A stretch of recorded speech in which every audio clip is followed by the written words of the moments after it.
Buen día, profesor. Estamos con la práctica número 6. Se llama control de TRIAC con DIAC.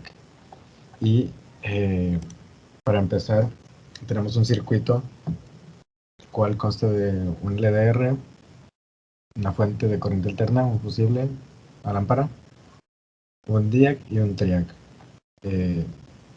Primero nos pregunta si encendió la lámpara, lo cual no enciende, ya que el switch está abierto y pues debe estar cerrado para que el circuito pueda funcionar. Después iniciamos la simulación.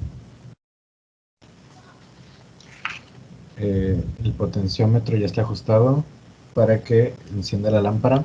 Aquí se puede observar. Y tenemos las primeras señales. Voy a poner el osciloscopio, la cual es la azul y la amarilla. Déjenme para los demás. Estas dos son las primeras. La azul es la del DIAC, es una señal así, que es muy pequeña, varía de 0 a 1 voltio. Y podemos ver aquí la señal, y también va a estar en la hoja de la práctica. La segunda señal es la del capacitor, la que está conectada aquí, si se puede ver, aquí. Es del canal B, del canal A, perdón, y pues tiene esta señal, que varía desde los 0 voltios hasta los 40 voltios. Y enseguida mi compañero con lo que sigue. Bueno, como lo mencionó mi compañero anteriormente, aquí podemos observar las señales de tanto el DIAC como el capacitor. En el DIAC, pues podemos observar que nos da más o menos un voltaje 0.48 volts. En el capacitor nos da un voltaje de 24 volts. Y ambos nos dan una frecuencia de 9 Hz. Aquí podemos observar que las frecuencias en ambas señales es de 9 Hz. Lo que nos quiere decir es que no varía.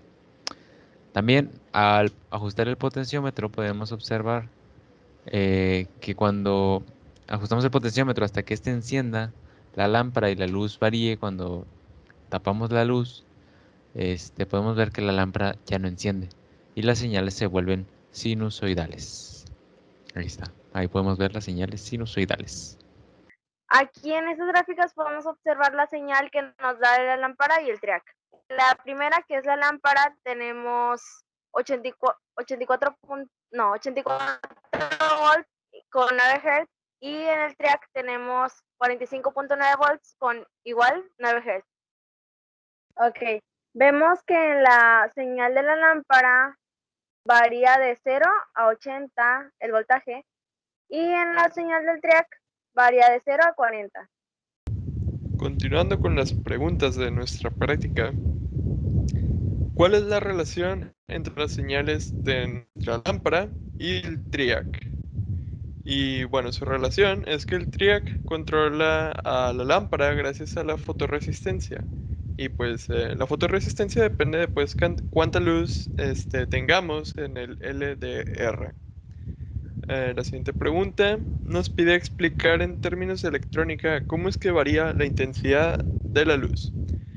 Y bueno, el voltaje de la lámpara varía mucho ya que es una señal sinusoidal con una frecuencia de 9 Hz, que pues sí es una señal más elevada, una frecuencia más elevada.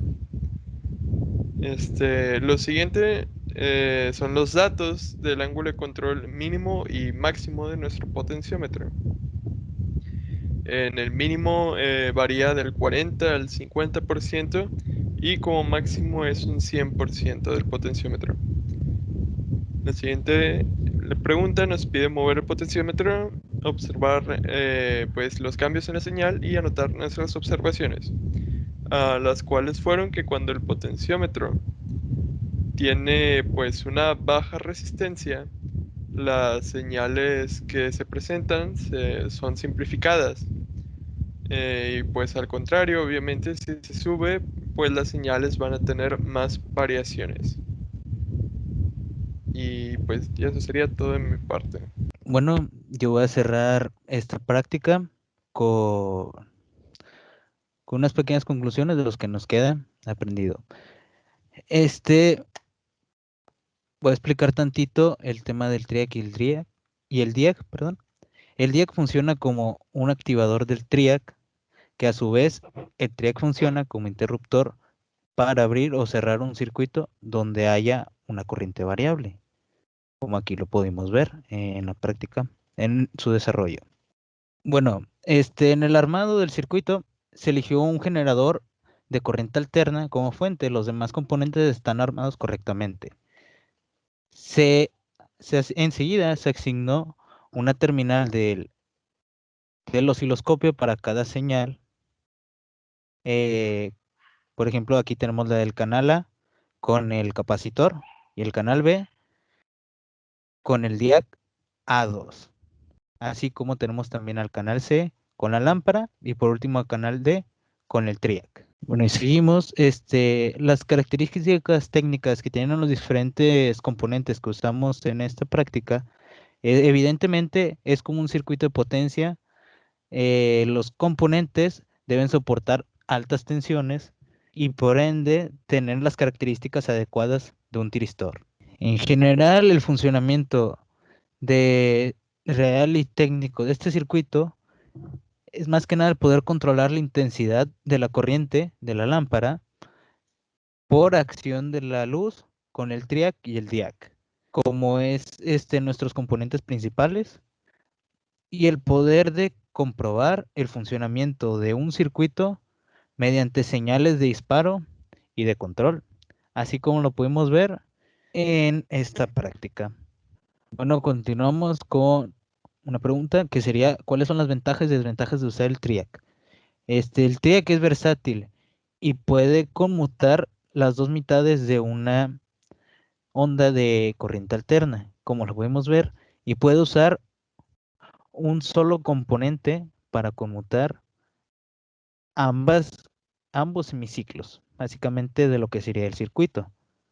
Pero por el contrario, no dispara de manera simétrica en las mitades de la onda. Se debe tener cuidado, ya que hay que asegurarse de que el TRIAC se apaga completamente cuando se usan cargas inductivas, porque esto puede pasar.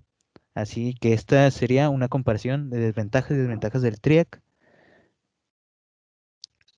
Y básicamente, si queremos hacerle unos pequeños cambios sin la fotoresistencia, solamente tendremos que mover unos componentes, conectarlo directamente al TRIAC y al DIAC junto con el capacitor y básicamente tendríamos nuestra luz. Cambiará un poco el funcionamiento, pero no es mucho. No es mucha la diferencia. Y con esto concluimos nuestra práctica número 6. Muchas gracias por su atención.